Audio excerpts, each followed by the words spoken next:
Hello and welcome to the Harrison Bridge Show. We are here today to discuss why leaders struggle to implement their business plans and how to fix it. And to share his insights and expertise, we have Faris Aranki, founder of Shiageto Consulting. Faris has over 20 years experience with a focus on strategy and operational improvement. And get this, we are in esteemed company because he is a soon-to-be TEDx speaker. Faris, welcome to the show. Oh, Lee, well, I feel welcome and what a lovely intro. Thank you very much. Great to be with you and Kirsty this afternoon and really looking forward to this conversation. And now the real boss of the show, the one that makes me look far more professional than I actually am, our MC, Kirsty Ames. Hello, Lee. I'm sounding a bit like Barry White today, so I apologise for that. But yes, I am here. If you have any questions as we go through for Faris or Lee, or me, then on about my voice, then by all means pop them in the comments and I will bring them up. Thank you, Kirsty. So Faris, yes, would you mind introducing yourself and giving a bit of context as to why you know so much about strategy? Yeah, sure. I mean, you bigged me up, so I better make this good. I've got lots of strategy certificates that my mum wrote, so that thing. Now, I've been working in the world of strategy for 20 years. I know I don't seem old enough. These grey hairs are fake. I just put them in to make. Started when you were 4. Is that what it was? Around sophistication, Faris. Exactly. Yeah. Apparently, grey is good for George Clooney, so I thought I'd go down that road. What are the last 20 years involved in? I've been running my own business for 5 years. I'm sure we'll talk about that, which is all focused around strategy and strategic effectiveness. Before that, I was 12 years in strategy consulting. So I was one of those twats who was paid a lot of money to come in and write strategies for companies. And I did the full set, as an analyst to partner 12 years. Before that, I worked in the strategy team of a big energy company. So I was in their corporate strategy team. That's where I got headhunted and loved it. Spent ages working out strategies for the energy sector, oil and gas. And so that's the bulk of my career. But actually, my first career that I sometimes talk about was as a school teacher. I used to teach secondary school maths and economics. So I taught A-levels, GCSEs. I taught around the world. I lived and taught in different countries. And you might go, what's that link to strategy?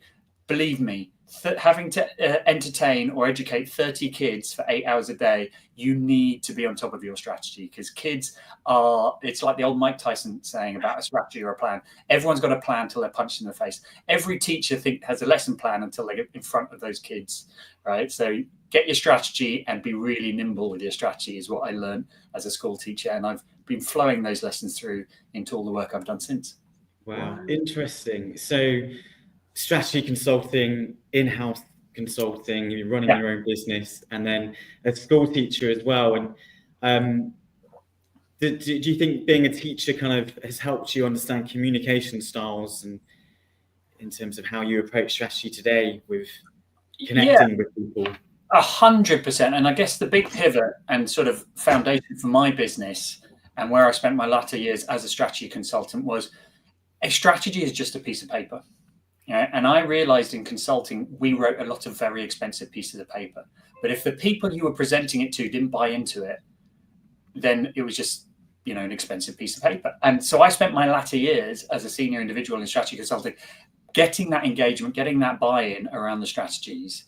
And that was using the skills I'd learned as a teacher, right? Particularly a maths teacher. On day one of being a maths teacher, about 50% of your class just say to you, open face, oh, by the way, I hate maths.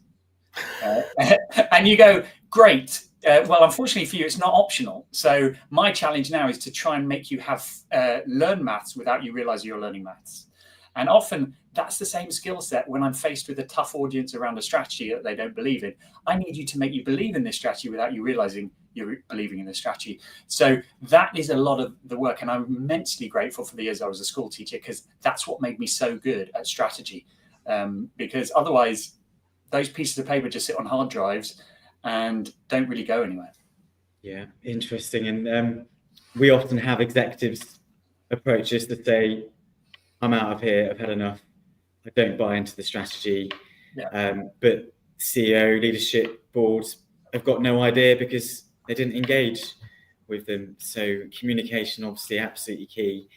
And I understand you've got a success formula Faris. Can you explain that, how you came up with it and how it links to strategies being successful?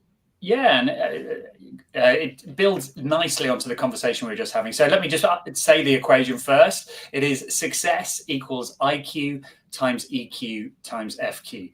I know the last bit sounds a little bit rude, but apologies if anyone was sensitive. It's not, right? Let me unpack that for you. Let me just explain. It's saying whatever you want to achieve in life, okay, and this particularly with strategic focus, you've got to have a goal. Right. So companies, it might be, we want to break into the US, we want to launch a new product, we want to make an extra 100 million in revenues. Have your goal. We each have strategies for our own lives as well, right? I want to lose weight, I want to learn the language, I want to move house. But so to get there, you need these three components. The IQ was my old world. Come up with a great strategy, come up with a great idea. Okay, and that's where you hire smart people, they will come up with good ideas. Right? That's the IQ pillar. Do you know what? Everyone's idea could be a little bit better. So don't get too cocky that your idea is a great idea, but that's the IQ pillar. But as I sort of alluded to, an idea is just an idea. It might be an expensive idea, but it's just an idea. Unless you get the second part of the equation, which is where the school teacher bit comes in, that emotional quotient, the buy-in to your idea, it's not going anywhere. Right? So you need to be able to get yourself and others engaged, excited, and bought into your idea. And then the third component, the FQ, that's focus quotient.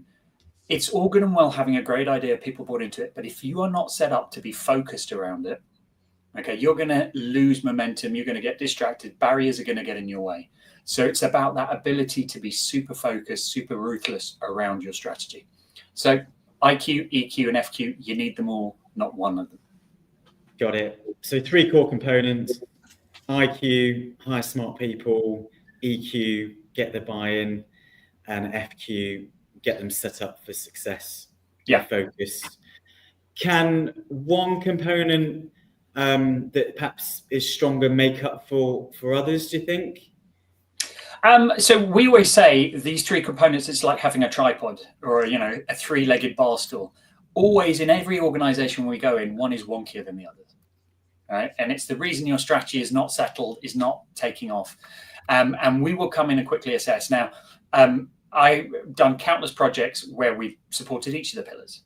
All right, you go in, they don't have a really great idea, so you need to help them improve their thing. But far and away, the majority of the work we do today is around the EQ bucket.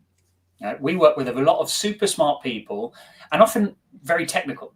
Great engineers, great lawyers, who've designed something, come up with something, but they're really struggling to communicate it to others and get them excited by it, get them to understand. So we are often brought in to do a lot of that work. Not that we sell it, but we teach them how to talk about it. We teach them how to flex their style. We teach them other ways to reframe it, simplify it. So that's a big bucket. But the other one that we sort of unearth in our conversations is that FQ bucket. So many companies are just doing too much. All right, that their leg is wobbly and they don't even realize it. Yeah. Oh, this is really fascinating. And I'm asking you questions that I haven't got planned because that's okay with your script. Only one who will be angry. I'll allow it, but come on, guys. The technical entrepreneurial CEOs I see often struggle. Yeah.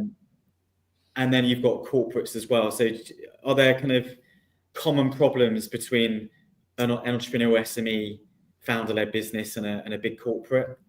Yeah, well, yeah, yes and no, right? I say in the corporate world, and 2/3 of our clients are big corporates, and bulk of my work is with these big majors and stuff. It is an EQ problem, right? There are silos. Two parts of the business not communicating, technical people. So we really have to spend a lot of time there. It's a lot of cultural problems to unpick to get the strategy to fly. Whereas in the startup world, yes, you get some very technical founders, and we end up doing sort of one-on-one coaching with them. And it's amazing how sort of, limited focus they have when it comes to engaging others. But actually the biggest area is that focus, because when you're a startup, you've got to be even more ruthless in your choices, right? We've only got 10 team members. We can't do all these things, right? But startup founders being startup founders, they want to do all those things. They're excited to turn over every stone, do everything. So it's not usually a culture problem. It's being an adult and going, no, I'm only allowing you to play with 3 toys. Which 3 is it going to be? Right? Yeah. And they find that very frustrating, but ultimately very rewarding for their business.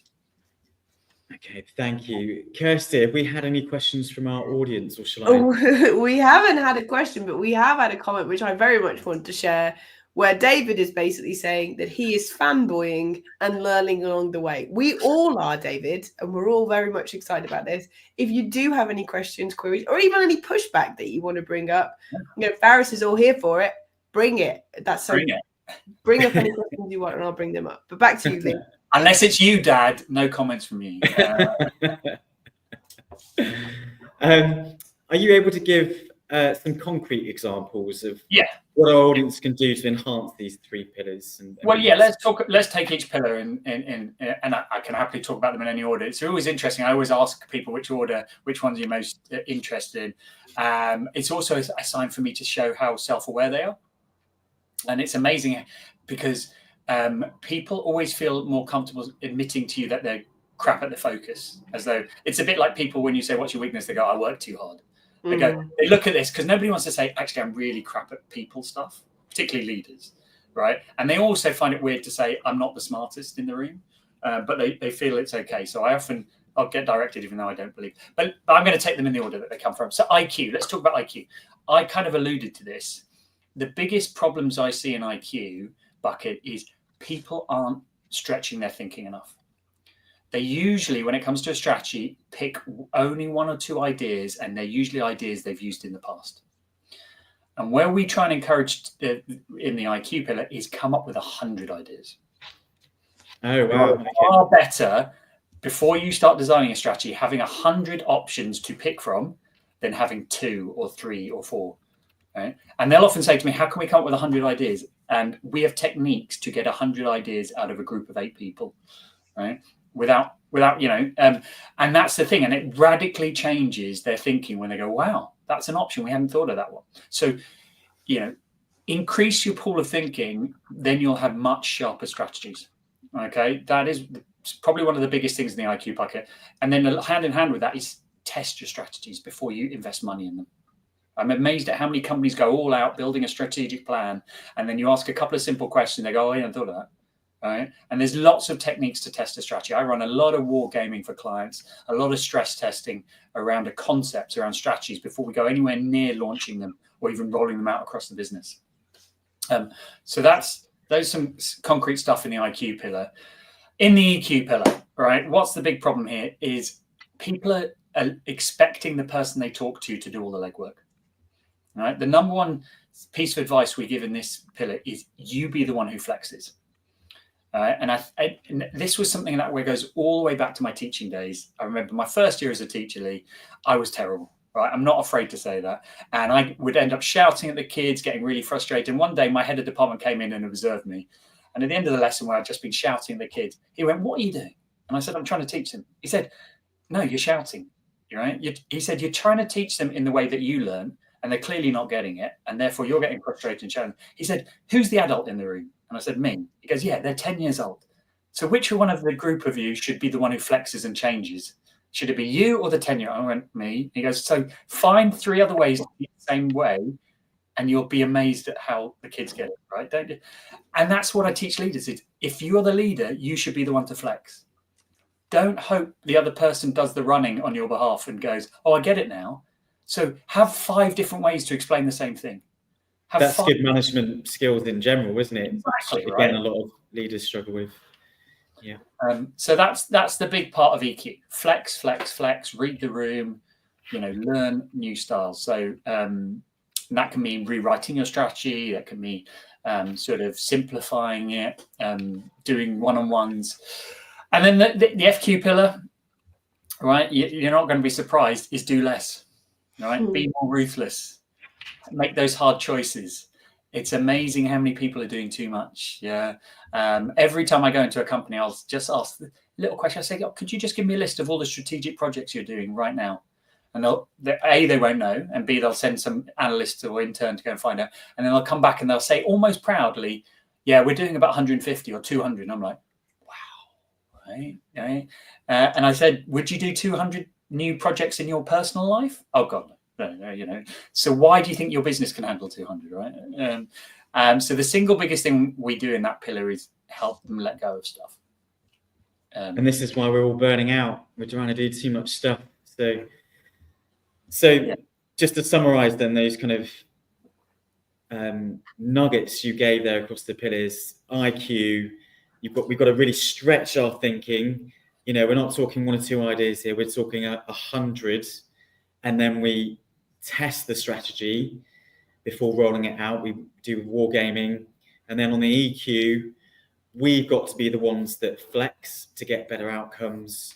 We've got to read the room, and that may mean that we rewrite our strategy, and we've got to be ruthless. We can't do it all.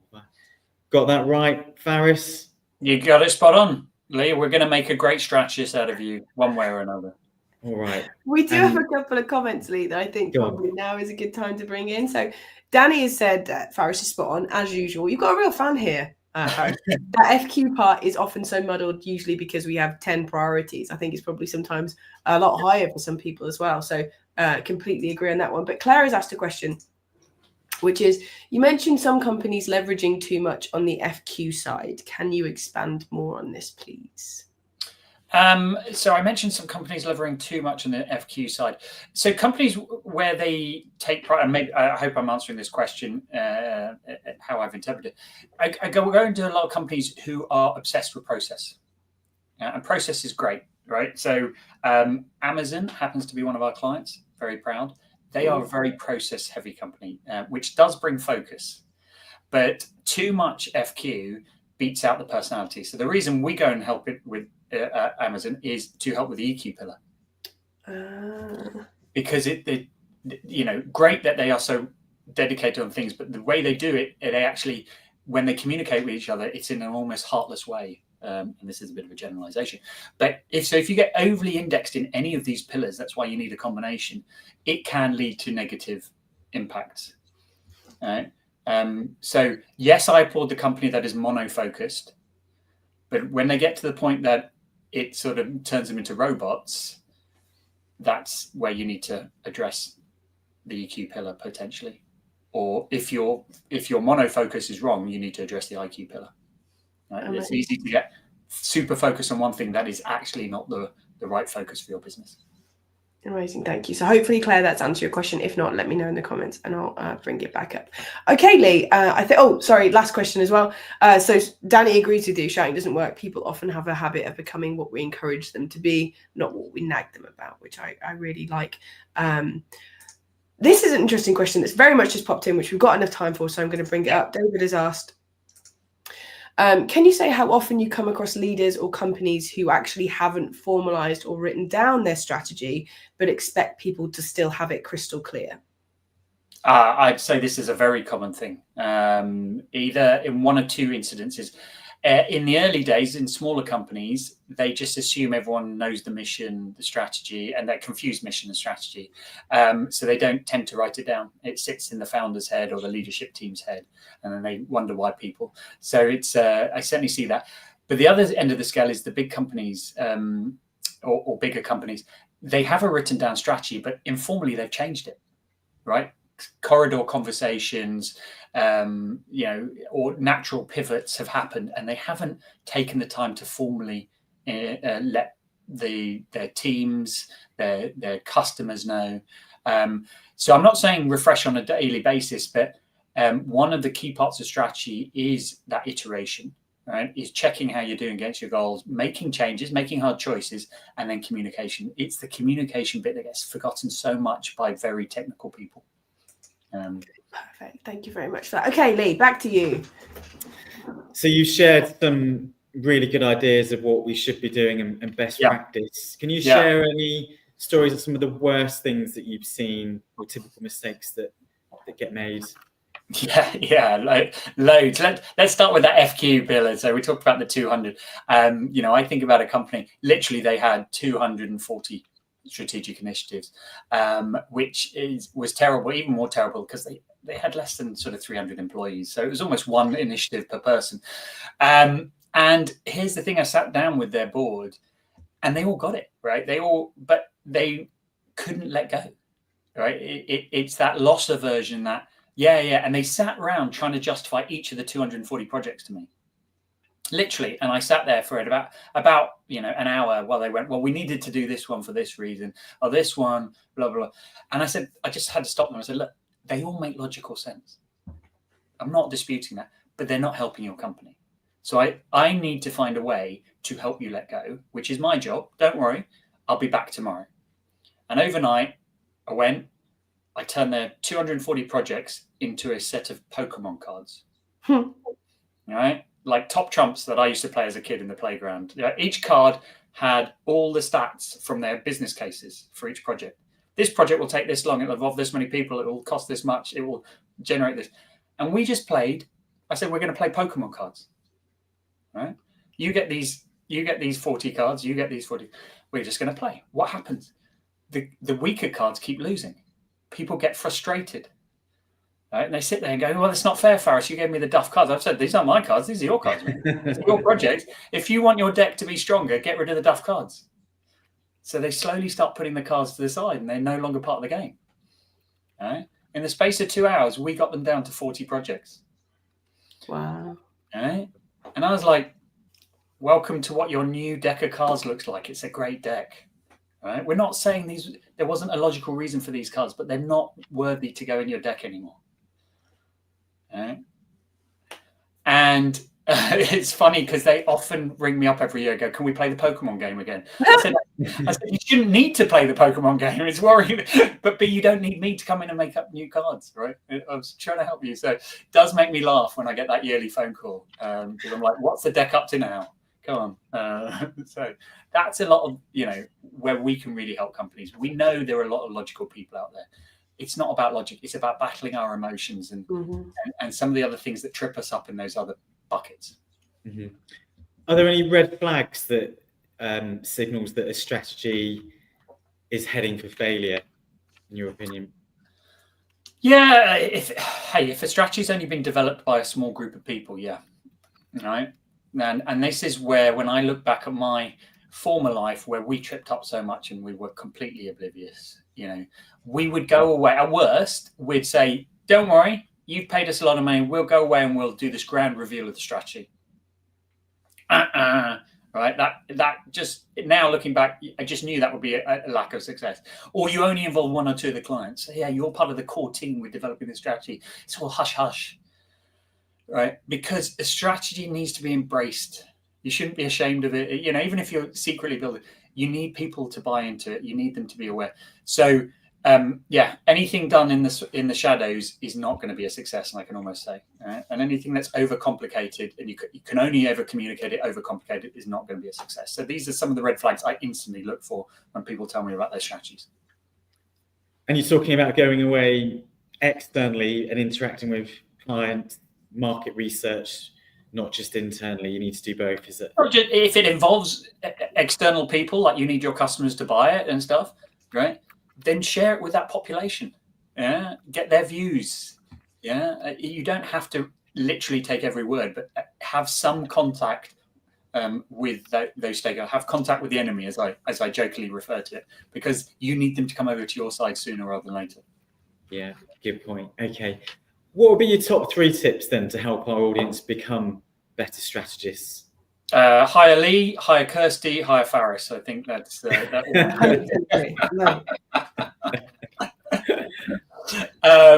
So let's take a tip from each of the pillars. So number 1 is expand your pool of ideas. Right. The best way to do that is bring in other people. Yeah. Never fails to be the case when I work with companies where I'll say, great, you 8 are fantastic, you're amazing, you're well paid. Can we bring in a junior or someone different into this room to just stimulate their thinking? Because you all think in exactly the same way you've always thought the last 10 years.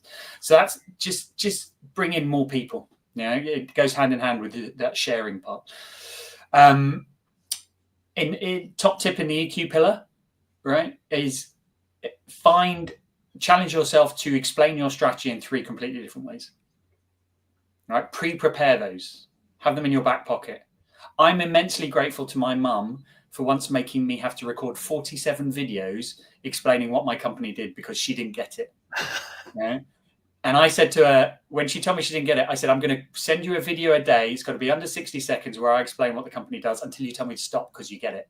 And it took 47 videos. But the beauty of that was I had found 47 unique ways to explain the company. So now I have those all in my back pocket for other people.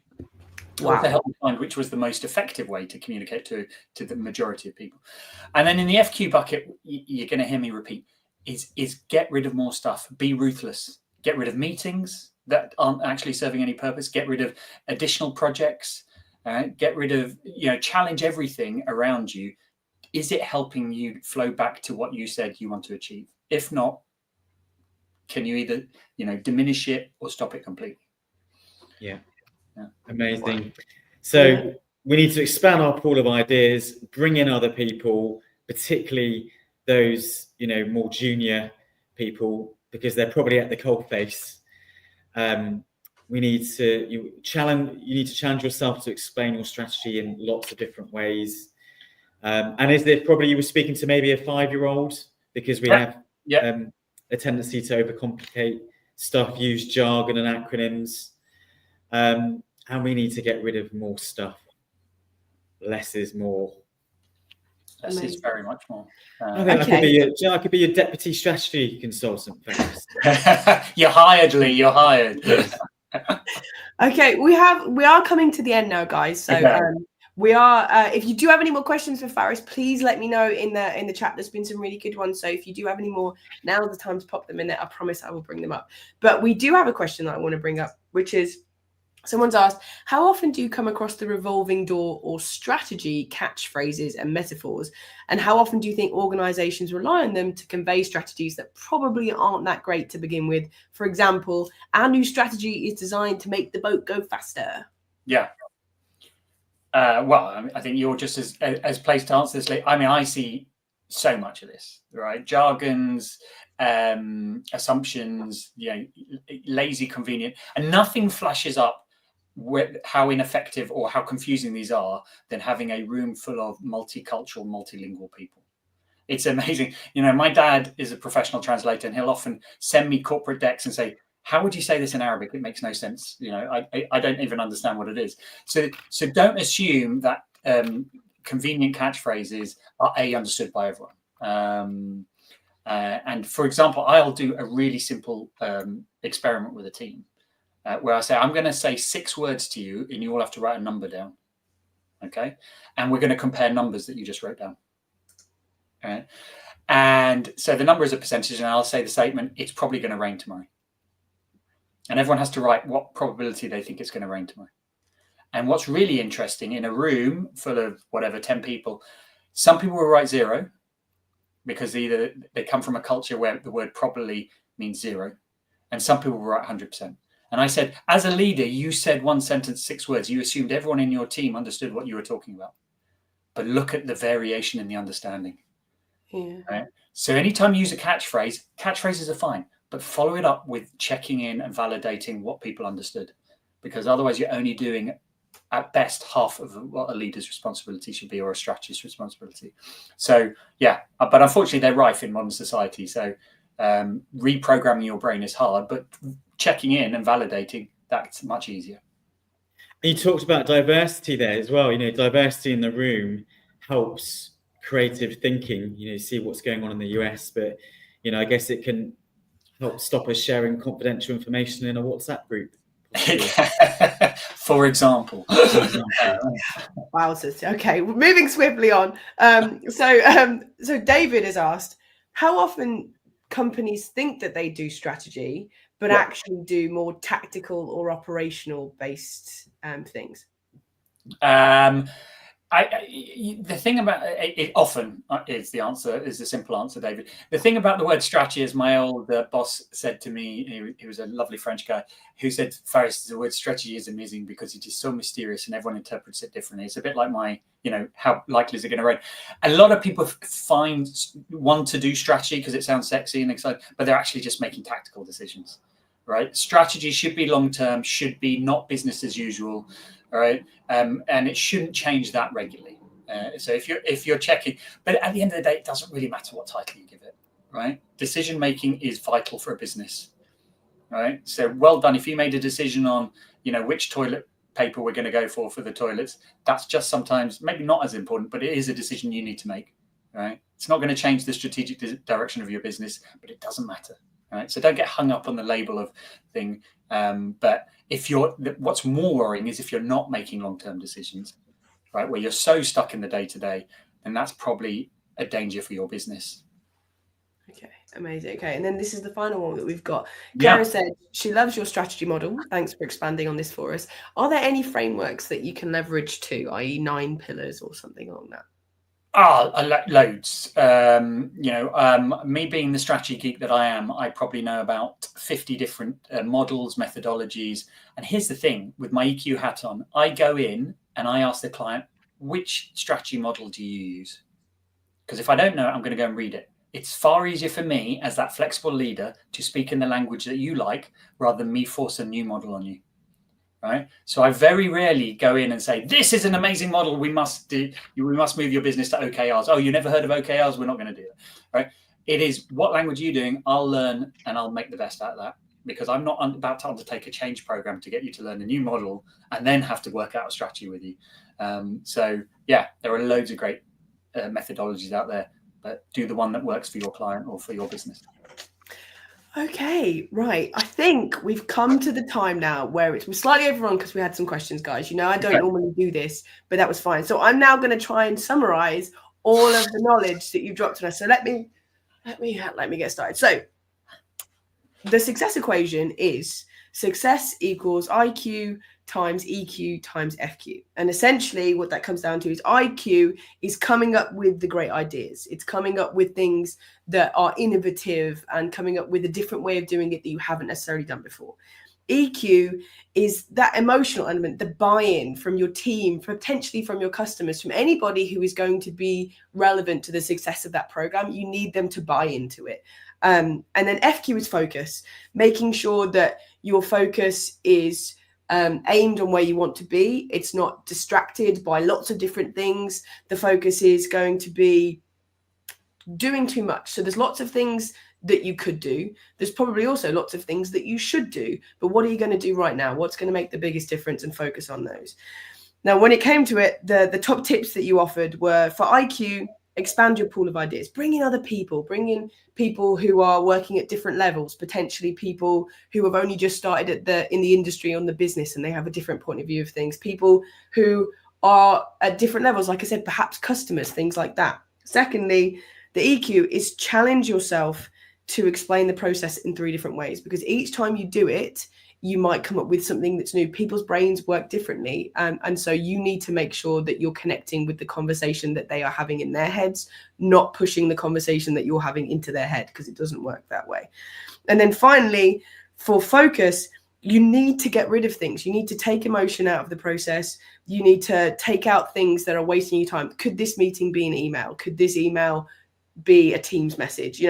Does this project need to happen? Yes. Does it need to happen this quarter, or can it happen next quarter? And can we focus on less? And those are the things that are going to help you get more success quicker. How did I do, Faris?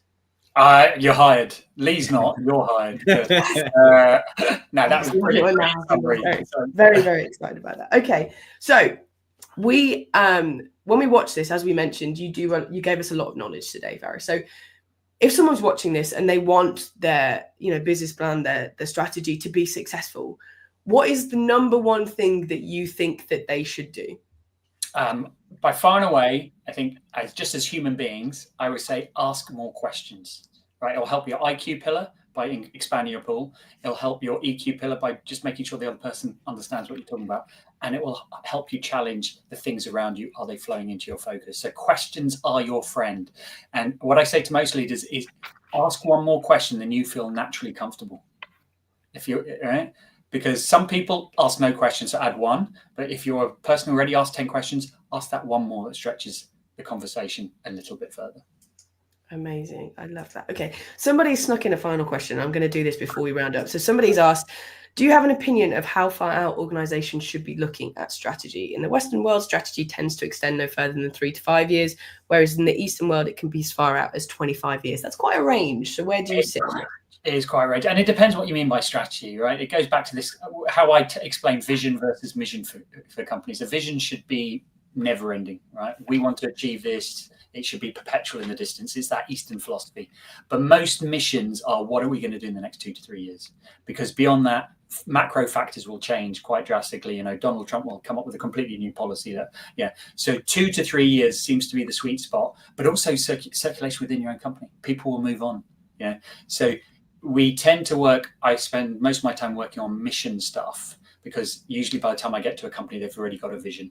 And I'm not there to unpick it and say, no, you shouldn't be focusing on saving the environment. But what should you be doing in the next 2 to 3 years to really save the environment? Okay, amazing. So before I give to Lee to close down the show, Faris, you've obviously dropped a lot of knowledge. If anybody has any more questions or they want to learn more about potentially how they could work with you, is the best way to just connect with you on LinkedIn? Yeah, please do. I try and answer every message on LinkedIn, and I post every day there some tips around strategy and stuff. Or visit the company website. You know, we've got that's a great way to get in touch with me or someone in the team. Okay, I'll make sure that both of those links are available. Okay, Lee, it's over to you to close down the show. Thank you, Kirsty. Faris, this has been a hugely insightful show. I've learned a massive amount of stuff, and you've highlighted to me my own weaknesses. So thank you on behalf of our audience. Thank you, Kirsty, for emceeing. And thank you to our viewers. We'll see you next time.